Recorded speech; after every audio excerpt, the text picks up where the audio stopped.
எல்லாருக்கும் வணக்கங்க. இந்த வீடியோவில் நம்ம பார்க்க போகிற டாபிக் என்ன அப்படின்னா, ஒரு கிரகம் எவ்வாறு வலிமை பெறுகிறது, ஒரு கிரகம் வந்து ஸ்ட்ராங்காக இருக்குது அப்படிங்கிறத எப்படி கண்டுபிடிக்கிறது அப்படிங்கிறதான் பார்க்க போகிறோம். இதுக்கு முந்தைய வீடியோவில் வந்து ஒரு கிரகத்தினுடைய வலிமையை கண்டுபிடிக்கிறதுக்கு நிறைய பலங்களை வந்து நம்ம பார்த்தோம். சட்பலம் அப்படின்னு சொல்லி பார்த்தோம். அதில் 6 வகையான கிரக வலிமைகளை பார்த்தோம். அது ஒரு கால்குலேஷன், அது வந்து பொதுவானது.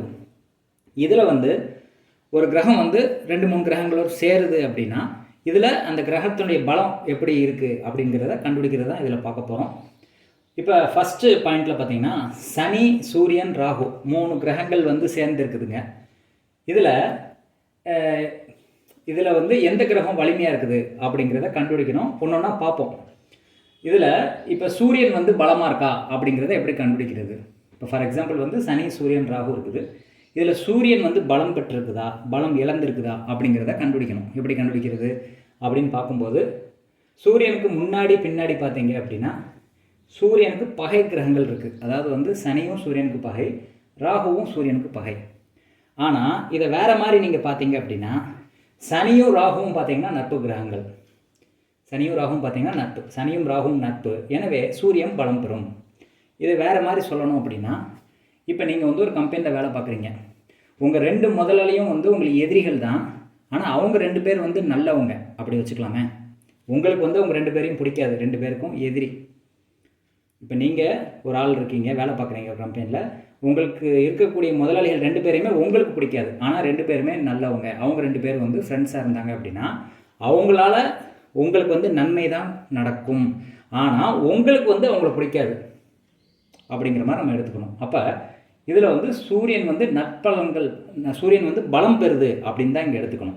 2 நட்பு கிரகங்களுக்கு நடுவில் ஒரு கிரகம் சிக்குது அப்படின்னா இந்த கிரகமும் பலமடையுது அப்படிங்கிறது தான் இதில் சொல்லக்கூடிய விஷயம். இதை வந்து நீங்கள் எப்படி எடுத்துக்கக்கூடாது அப்படின்னா, சூரியனுக்கு முன்னாடியும் பகை கிரகம், சூரியனுக்கு அடுத்தும் பகை கிரகம் அப்படிங்கிறதுனால பாதிப்பு தான் வரும் அப்படின்னு சொல்லி நீங்கள் எடுத்துக்கக்கூடாது. புரியுதா உங்களுக்கு? 2 நட்பு கிரகங்களுக்கு நடுவில் சூரியன் இருக்கிறதுனால அந்த சூரியன் பலம் வந்து அதிகரிக்குது அப்படிங்கிற மாதிரி நம்ம எடுத்துக்கலாம். ஏன்னா இந்த 2மே நட்பு கிரகங்கள். இது ஃபஸ்ட் பாயிண்ட்டு. 2வது பாயிண்ட் வந்து குரு, ராகு, செவ்வாய் இந்த 3 கிரகங்கள் வந்து சேர்ந்துருக்குது. இந்த 3 கிரகங்களில் எது வலிமையான கிரகம் அப்படின்னு கண்டுபிடிக்கிறதுக்கு நைசர்க்க பலம் அப்படின்னு ஒன்று இருக்குது. இயற்கையிலே வந்து ஒரு 9 வலிமை இருக்குது. 9 கிரகங்களில் எது வலிமையானது அப்படின்னு சொல்லி ஒரு வரிசை கொடுக்கப்பட்டிருக்கு, நைசர்க்க பலம் அப்படின்ட்டு. அதில் ரொம்ப வலிமையானது வந்து ராகு, கேது, அதுக்கப்புறம் வந்து சூரியன், சந்திரன். அப்படி பார்க்கும்போது இந்த 3 கிரகங்களில் வந்து ராகு தான் இருக்கலே வலிமையான கிரகம். எந்த கிரகத்தோட ராகு சேர்ந்தாலும், எந்த கிரகத்தோட கேது சேர்ந்தாலும் கேதுவும் ராகுவும் தான் வலிமையானது. நைசர்க்க பலம் மூலம் ராகு வலிமை பெறுவதால் இதில் ராகுவே வலிமையானது. இந்த 3 கிரகங்களில் எது வந்து வலிமையான பலன்களை செய்யும் அப்படின்னா ராகு தான் வலிமையான பலன்களை செய்யும். அது லோயஸ்ட் டிகிரியாக இருந்தாலும் சரி, ஹையஸ்ட் டிகிரியாக இருந்தாலும் சரி, ராகு தான் இங்கே பலமானது அப்படிங்கிற மாதிரி நீங்கள் எடுத்துக்கணும். இயற்கையிலே வந்து ராகு எந்த கிரகத்தோடு சேர்ந்தாலும் ராகு வலிமை பெறும். அப்போ ராகு சம்மந்தப்பட்ட தொழில் பண்ணும்போது உங்களுக்கு பெரிய முன்னேற்றம் வந்து கிடைக்கும் அப்படிங்கிற மாதிரி நம்ம எடுத்துக்கலாம்.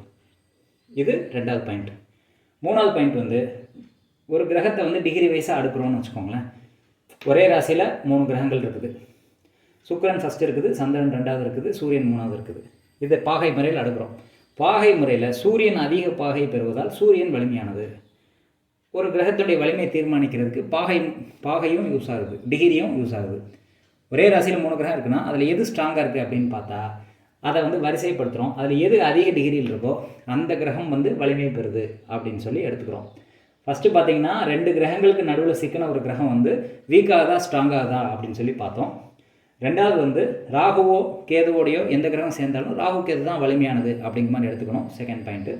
3வது பாயிண்ட் வந்து ஒரு கிரகங்களை வரிசைப்படுத்தும் போது எது வந்து ஹையஸ்ட் டிகிரியில் இருக்கோ அந்த கிரகம் வந்து வலிமை பெறுது. இது 3வது பாயிண்ட்டு.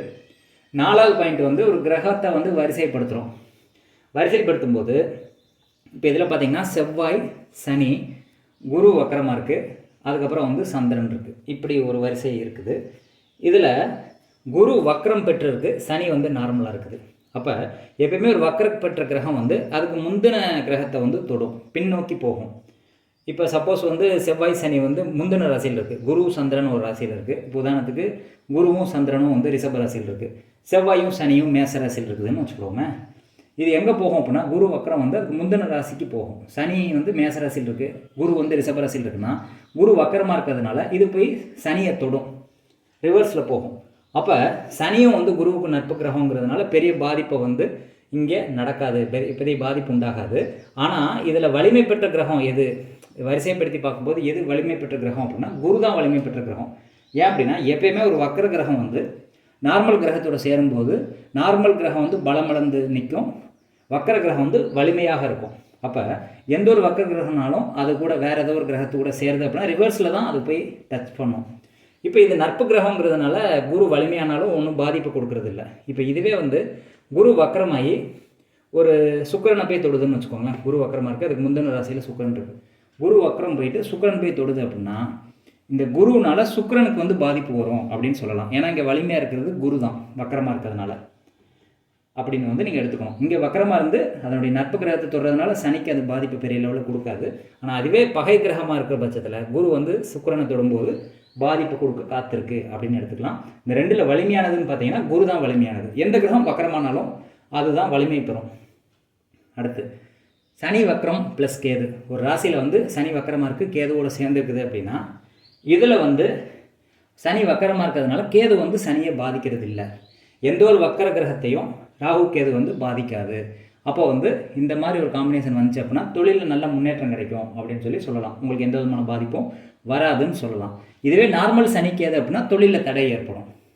அதுவே சனி வக்கரமாக இருந்து கேதுவாக இருக்கிற பட்சத்தில் தொழிலில் வந்து முன்னேற்றம் தான் கிடைக்கும், பெரிய வந்து ஒரு பின்னடைவை நீங்கள் வந்து சந்திக்க மாட்டீங்கன்னு சொல்லலாம். இது 4வது பாயிண்ட்டு. 5வது பாயிண்ட் வந்து குருவுக்கு 7ல் வந்து ஒரு நட்பு கிரகம் இருக்குது, குருவுக்கு 7ல் வந்து ஒரு பகை கிரகம் இருக்குது. 2 விதமாக எடுத்துக்கிறோம்.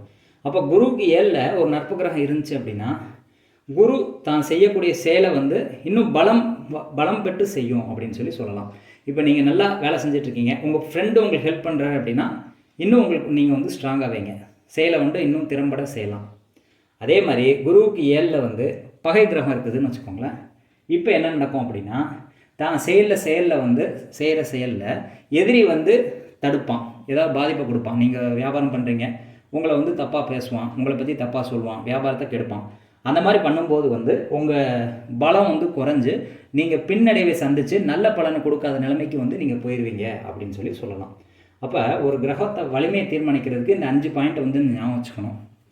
ஒரு கிரகம் வந்து 2 கிரகத்துக்கு நடுவில் சிக்கிச்சுன்னா இந்த 2 கிரகமும் நட்பா பகையான்னு பார்க்கணும். நட்பாக இருக்க பட்சத்தில் இந்த நடுவில் இருக்க கிரகம் வலிமையடையும். ராகு கேது எந்த கிரகத்தோடு சேர்ந்தால் ராகு கேது வலிமையாக இருக்கும்.